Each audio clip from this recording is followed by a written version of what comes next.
Good morning. Good morning. Good morning. Thank you. Please. Thank you.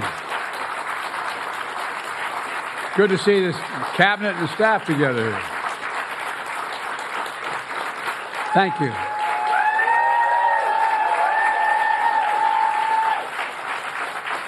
Thank you, thank you, thank you. Please. Thank you, thank you, thank you. It's good to see you all. Particularly good to see my granddaughter sitting in the front row here. Hi, Finn. How are you, honey? For over 200 years, America has carried on the greatest experiment in self-government in the history of the world. And that's not hyperbole, that's a fact. We're the people. The people vote and choose their own leaders, and they do it peacefully. And we're in a democracy. The will of the people always prevails. Yesterday, I spoke with President-elect Trump to congratulate him on his victory. And I assured him that I'd direct my entire administration to work with his team to ensure a peaceful and orderly transition. That's what the American people deserve.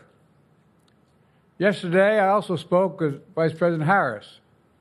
She's been a partner and a public servant. She ran an inspiring campaign, and everyone got to see something that I learned early on to respect so much, her character. She has a backbone like a ramrod. She has great character, true character. She gave her whole heart and effort, and she and her entire team should be proud of the campaign they ran.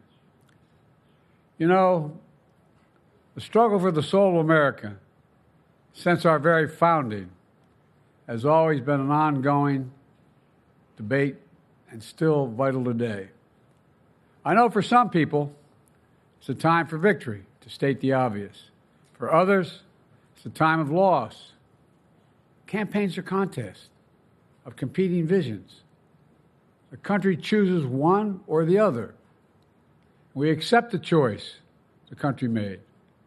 I've said many times, you can't love your country only when you win.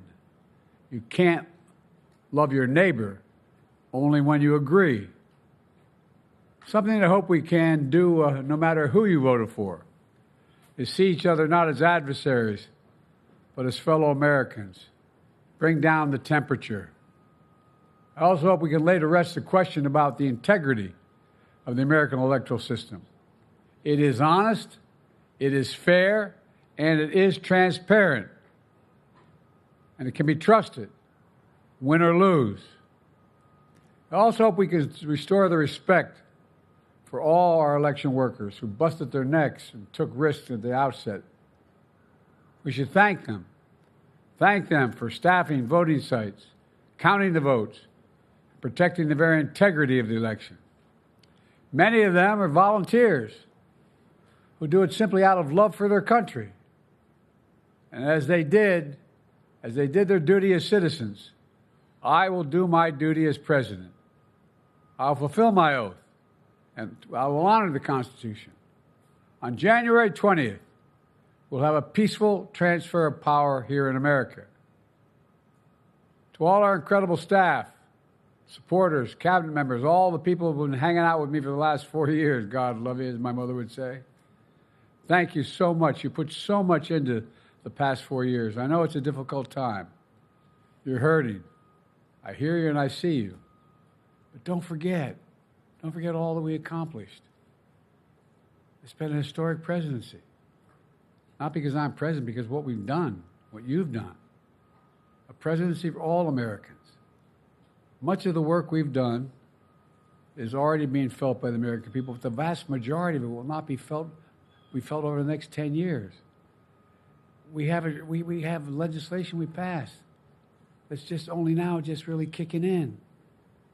We're going to see over $1 trillion worth of infrastructure work done, changing people's lives in rural communities and communities that are in real difficulty because it takes time to get it done. And so much more it's going to take time, but it's there. The road ahead is clear, assuming we sustain it.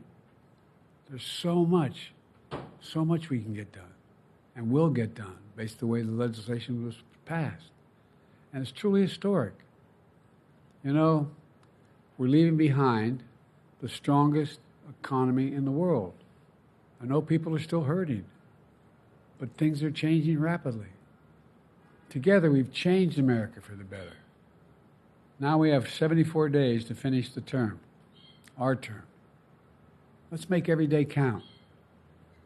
That's the responsibility we have to the American people. Look, folks, you all know it in your lives. Setbacks are unavoidable, but giving up is unforgivable. Setbacks are unavoidable, but giving up is unforgivable. We all get knocked down. But the measure of our character, as my dad would say, is how quickly we get back up. Remember, a defeat does not mean we are defeated. We lost this battle. The America of your dreams is calling for you to get back up. That's the story of America for over 240 years and counting. It's a story for all of us, not just some of us. The American experiment endures. We're going to be okay, but we need to stay engaged. We need to keep going. And above all, we need to keep the faith. I'm so proud to have worked with all of you. I really mean it. I sincerely mean it. God bless you all. God bless America. And may God protect our troops. Thank you, thank you, thank you.